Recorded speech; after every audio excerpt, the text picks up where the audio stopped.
안녕하세요. 지방에 거주 중인 20대 후반 남자입니다. 얼마 전 저에게 일어났던 일을 썰로 풀어볼까 합니다. 저는 원래 군대 들어가기 전 남들처럼 대학에서 공부를 하고 있었습니다. 남자들은 대학 다니다가 군대를 가게 되면 대부분 1학년까지 마치고 가든지 아니면 2학년 1학기까지 하고 가잖아요. 근데 저는 그렇게 했다간 제대 후에 다시 공부하려면 힘들 것 같아서 미룰 수 있을 만큼 많이 미뤘습니다. 그러다가 시시했던 여자친구와 헤어지게 되었고 이런저런 말들이 많이 나왔어요. 하지만 근거 없는 낭설에 불과해서 처음에는 공부에만 집중하려고 신경도 안 썼는데 그게 화근이었던 건지 학교에 다니기 힘든 상황까지 가게 되어 3학년 2학기에 이도 저도 아닌 상태로 도피성으로 군대에 입대를 하게 되었습니다. 일반 보직으로 가려다가 친구들이 꿀보직인 운전병으로 가라고 하길래 어차피 일종 면허도 있으니 운전병으로 지원해서 군 생활을 보냈어요. 그러고 나서 제대하니 벌써 20대 중후반이 되었더군요. 더 늦기 전에 대학에 복학 신청을 넣어서 하던 공부를 마쳐야겠다 싶었지만 등록금을 당장 낼 수 있는 형편이 안 되다 보니 어쩔 수 없이 낮에는 편의점에서 아르바이트를 하고 저녁에는 대리운전을 하면서 단기간에 돈을 모으려고 노력했습니다. 몸이 많이 피곤하긴 했지만 편의점 알바 같은 경우는 제 시간에 물류 정리 빼고는 대체로 힘든 일이 없었습니다. 주변 상권이 다 술집이어서 낮타임에는 진상도 없었고 대부분 담배만 사러 오는 사람들이기 때문에 폐기 정리할 일도 많이 없어서 한 번씩 앉아서 졸아도 별 지장 없을 정도로 조용한 매장이었습니다. 그리고 원래 대리운전 말고 저녁에도 레스토랑이나 카페 같은 곳에서 알바를 하려고 했었는데 생각해보니 운전도 할 줄 알고 운전병으로 있었던 걸 써먹고 싶기도 해서 친구들에게 물어보니 대리운전을 하라고 해서 하게 됐습니다. 막상 해보니 꽤 수입이 쏠쏠하더라고요. 평균적으로 시간당 4콜 정도 잡는데 1콜당 15,000원 정도 가져가다 보니 하루 평균 10만 원은 기본으로 챙겨갔습니다. 대신 가끔 진상들이 아이도 어린데 딴 거 한다면서 너 같은 애들 때문에 나라 경제가 이 모양이다 등의 시비를 걸어서 그런 걸 참는 게 힘들었지만 그 외에는 다 할만했습니다. 아들 같다면서 고생한다고 팁 주시는 분들도 계셨고 삶에 대한 좋은 말씀을 해주시는 분들도 계셨으니까요. 그리고 먼 곳으로 떨어져도 어플 사용해서 콜 나오면 저희 집 앞까지 1,500원에서 3,500원만 주면 데려다 줘서 괜찮았습니다. 그렇게 등록금을 위해 밤낮 없이 열심히 돈을 벌고 있던 와중에 한 사모님을 만나게 되었습니다. 그날도 어김없이 콜을 받고 손님이 계신 곳으로 갔습니다. 앞에 도착하니 기품이 있어 보이는 아줌마가 딱 서서 기다리고 계시더라고요. 가방도 프라다 신발도 뭔지 모르겠지만 일단 명품 같아 보였어요.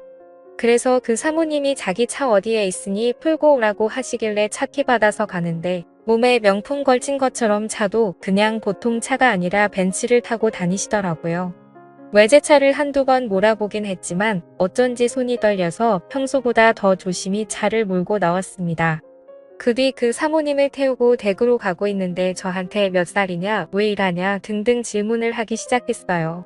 저는 몇 살이고 군대 제대하고 난 다음 복학하려고 했는데 당장 등록금이 없어서 대학 등록금을 모으려고 지금 이렇게 일을 하고 있다면서 물어본 대로 다 이야기를 해줬습니다. 그러더니 여자친구는 있냐고도 물어보시길래 입대하기 전에 헤어졌다고 하니 왜 헤어졌냐고도 묻더라고요. 돈말이 많으신 분이네 하고선 장단 맞추기 위해서 그냥 넉살 좋게 걔가 바람 펴서 헤어졌어요 라고 했더니 사모님이 자기 같은 사람 두고 바람 피는 것도 참 능력이다 이러더군요. 그리고는 사모님 집에 도착하여 안전하게 내려드렸습니다. 인사를 하고 돌아가려는데 사모님이 저보고 용돈 벌 생각 있냐고 하시는 겁니다. 저는 당장 돈이 필요했기에 물어봤죠. 네, 저 돈 벌 생각 있어요. 근데 어떤 일인데요? 그러자 사모님이 제 번호를 알려달라 하셔서 알려드리니 다음번에 연락을 하겠다고 하시는 거예요.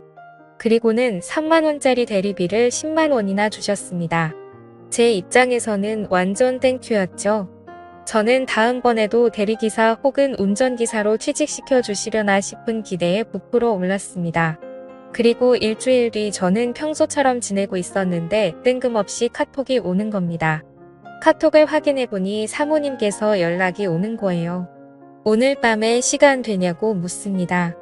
저는 일하는 시간 말고는 널널했기에 된다고 하고 사모님 동네에서 사모님을 만났습니다. 그러자 사모님이 한 술집으로 가자고 하시더라고요. 순간 겁이 났습니다. 이거 TV로만 보던 이상한 게 아닌가 싶었죠. 사모님은 분위기 좋아 보이는 바에 들어가더니 조니워커라는 양주를 시키셨습니다. 저보고 술 좀 하냐 물어보셔서 저 잘은 못하고 조금 할 줄 알아요라고 대답했어요. 사모님은 양주를 한 잔 들이키시더니 갑자기 우시는 겁니다. 무슨 20대 초반 여자애가 이별하고 울듯이 서럽게 울더라고요. 저는 놀라서 무슨 일이냐고 왜 그러시냐 물어보니 좀 진정하고 얘기하시더라고요. 남편이 사업을 하는 사람이라 엄청 바쁘다고 합니다. 결혼 초반에 사업을 시작해서 거의 집에 있었던 적이 없다고 하네요. 그럼에도 남편이 하는 일을 믿고 집에 안 들어와도 사업 때문에 바빠서 그런가 보다 했답니다. 그러는 사이에 집이 경매에 넘어가기도 하고 빚쟁이에게 시달리기도 하고 사업이 무너져 힘든 시기도 엄청 많았다고 합니다. 사모님은 서로의 남편에 대한 신뢰가 있었기 때문에 잘 넘어갔다고 합니다. 그리고 사업이 잘 풀리고 난 후 돈을 엄청 벌었다고 합니다. 하지만 사업이 잘 되고 난 이후에도 남편분은 집에 안 들어오고 계속 일 때문에 바쁘다고 가정을 소중히 여기지 않았다고 해요. 안 그래도 집에 잘 안 들어오는 남편 때문에 서운한데 어느 날 남편이 바람을 피는 것 같다고 하는 거예요. 뭐 때문에 그렇게 느꼈냐 여쭤보니 남편 셔츠에서 파운데이션 색깔이 흐릿하게 보이더랍니다. 사모님은 남편 때문에 마음이 지칠 대로 지친 상태였기에 주저없이 남편분의 핸드폰을 열어봤다고 합니다. 거기서 남편분은 웬 20대 젊은 여자랑 사랑 놀이를 하고 있었다고 해요. 만나서 데이트하고 명품백과 옷도 사주고 그 사실을 확인한 지 얼마 안 됐다고 하십니다. 그러곤 저한테 얘기 들어줘서 고맙다고 30만 원을 주시더라고요.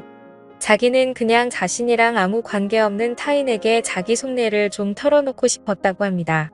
남편 얼굴에 먹칠하기 싫어서 주위에 힘든 티도 못 내고 그냥 한참 어린 저한테 속 이야기를 하고 싶다고 하시네요.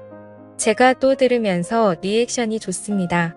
사모님 힘든 마음에 같이 공감해드리고 사모님 편을 많이 들어줬죠. 저는 그냥 얘기만 들어드리고 30만 원을 받았습니다. 얘기한 시간도 한 1시간 30분 정도 얼마 안 걸렸어요. 시급으로 약 10만 원이나 되는 금액을 이렇게 받으니 진짜 행복했습니다. 간만에 먹고 싶은 것도 먹고 신발도 괜찮은 걸로 하나 샀어요. 그리고는 한 일주일 뒤에 또 연락이 오셨습니다. 내일 낮에 시간 되냐 말이죠. 저는 당연히 된다고 했고 다음날 사모님을 만났습니다. 이번엔 사모님 차를 몰고 웬 호텔 식당에 갔어요. 제 평생 먹어보지 못한 음식들도 먹어봤습니다. 그리고는 호텔 카페에 가서 남편분과의 얘기를 들었습니다. 남편에게 바람피는 거 아니냐 파운데이션 묻은 자국과 카톡을 봤다고 말씀하셨다고 하더라고요. 그러니 남편분은 사실 맞다고 사모님과 이혼을 하고 싶다는 입장을 전했다고 합니다. 사모님도 어차피 이대로 관계가 지속되어봤자 쇼인도 부부지 항상 외롭고 힘든 삶과 가정이 될 것 같다고 이혼을 하자고 했다고 하네요. 절대 속 시원하게 이혼하는 건 아니었어요. 정말 가슴 한편에 구멍이 난 것처럼 허탈하고 지쳐 보이는 모습이셨습니다. 그나마 남편의 사업이 사모님의 뒷받침이 있었기 때문에 가능한 일이었기에 또 남편분의 바람으로 인한 이혼이기에 위자료로 어마어마한 금액을 받는다고 하더라고요. 그리고 저한테 그동안 얘기 들어줘서 고맙다며 300만 원을 주시는 겁니다. 저는 너무 많다고 그냥 저는 사모님 얘기 들어드린 것뿐인데 300만 원이나 받아도 되냐고 여쭤봤습니다. 사실 당연히 너무 받고 싶었고 체면 차리기로 여쭤봤어요. 그러니 사모님은 제가 얘기 들어준 게 힘든 요즘에 가장 큰 위로였다며 정말 받아주면 좋겠다고 하시더라고요. 저는 사모님이 주시는 300만 원을 받고 인사를 드린 후 나왔습니다. 그 후로 사모님께 더 이상 연락이 오진 않았습니다. 카톡 프사도 다 내린 걸 보니 남편과 이혼을 한 것으로 짐작이 됩니다. 저는 사모님이 주신 300만 원을 어떻게 쓸지 아직 정하진 않았습니다. 이왕이면 자기 개발이나 의미 있게 사용하려고 해요. 남의 얘기를 들어주는 것만으로 이렇게 큰 돈을 버니 신기했습니다. 물론 운이 좋았던 부분이 더 크겠죠. 그래도 그 사모님이 마음이 참 여리고 착하셨던 것 같아요. 요즘엔 또 어떻게 지내시는지 궁금하네요. 살면서 처음 겪었던 저의 황당하고도 좋은 경험이었습니다. 아마 이 글을 쓴 이후라도 그 사모님이 연락 오면 저는 당장 나갈 것 같은데 참 많은 생각이 드네요. 제가 먼저 연락을 해보는 것도 좋은 방법일까요? 지금까지 제 사연을 들어주셔서 감사드립니다.